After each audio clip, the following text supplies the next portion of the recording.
जनशक्ति news, जनतेसाठी जनतेसोबत। क्या आप अपने बच्चों के मुस्तकबिल के लिए बेहतरीन स्कूल की तलाश में हैं? तो आइए, शमा एजुकेशन सोसाइटी संचालित हदवाड़ भाग की पहली digital school Shama Urdu primary school KG से लेकर 8वीं तक तालीम, उर्दू, हिंदी, मराठी और अंग्रेजी जबान में बेहतरीन गाइडेंस, शानदार इमारत, तजर्बेकार शिक्षक, आधुनिक कंप्यूटर और साइंस लैब, साथ ही मुफ्त ड्रेस और किताबें, पानी पीने के लिए फिल्टर मशीन का इस्तेमाल, साल भर तालीमी सरगर्मियां और बच्चों की बेहतर रहनुमाई के खास प्रोग्राम। आज ही दाखिला लें। शमा उर्दू प्राइमरी स्कूल, सिद्धेश्वर नगर, सहारा मल्टीपर्पज हॉल के करीब, मजरेवाडी, सोलापूर। कर्नाटकातील विजयपुरा जिल्ह्यातील सोलापूर लगत असलेल्या चडचण तालुक्यातील गोविंदपुरा गावात शुक्रवारी दुपारी घडलेल्या भीषण हत्याकांडाने संपूर्ण सीमा भाग हादरून गेला आहे। भीमा नदीच्या पट्ट्यातील शेत जमिनीच्या जुन्या वादातून 6 जणांची निर्घृण हत्या करण्यात आल्याची माहिती समोर आली आहे। मृतांमध्ये एकाच कुटुंबातील 5 सदस्यांचा समावेश असल्याने गावात भीतीचे वातावरण निर्माण झाले आहे। प्राथमिक माहितीनुसार गोविंदपुरा गावातील निराळे आणि गोलागी या 2 कुटुंबांमध्ये अनेक वर्षांपासून शेतीच्या जमिनीवरून वाद सुरू होता। संबंधित जमीन खरेदी, विक्री आणि मालकी हक्काच्या प्रश्नावरून दोन्ही कुटुंबांमध्ये तणाव निर्माण झाला होता। शुक्रवारी शेतीच्या मशागतीसाठी काही जण शेतात गेले असता वाद पुन्हा उफाळून आला आणि त्याचे रूपांतर भीषण हत्याकांडात झाले।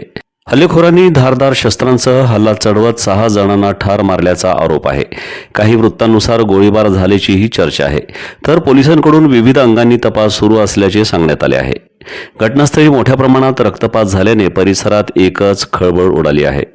या हल्ल्यात मृत्युमुखी पडलेल्यांची नावे चंदू निराळे, दुंडप्पा निराळे, शिवपुत्र निराळे, राहुल निराळे, समर्थ निराळे आणि शब्बीर नदाफ अशी असल्याचे वृत्त आहे।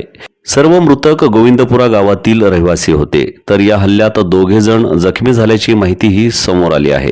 या घटनेची माहिती मिळताच पोलीस आणि वरिष्ठ अधिकारी घटनास्थळी दाखल झाले। संपूर्ण परिसरात बंदोबस्त वाढविण्यात आला असून आरोपींचा शोध घेण्यासाठी विशेष पथके नियुक्त करण्यात आली आहेत। या प्रकरणाचा संबंध 2015 मधील एका जुन्या खून प्रकरणाशीही असू शकतो असा संशय तपास यंत्रणांनी व्यक्त केला आहे। या सामूहिक हत्याकांडामुळे कर्नाटक महाराष्ट्र सीमा भागात मोठी खळबळ उडाली असून नागरिकांमध्ये संताप आणि भीतीचे वातावरण निर्माण झाले आहे। पोलिसांकडून सखोल तपास सुरू असून हत्येमागील नेमके कारण आणि आरोपींची भूमिका लवकरच स्पष्ट होण्याची शक्यता आहे।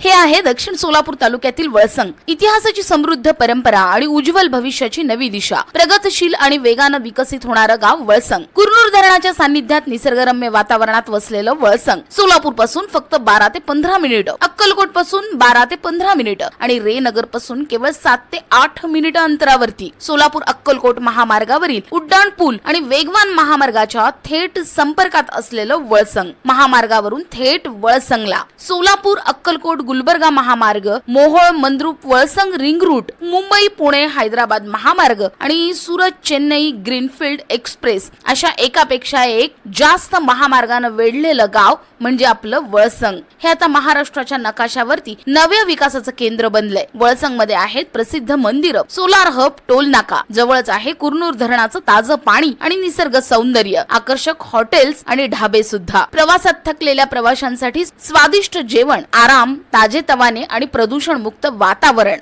वळसंग हे केवळ गाव नाही, एक उत्कृष्ट थांबा आहे, एक संधी आहे, एक भविष्य आहे।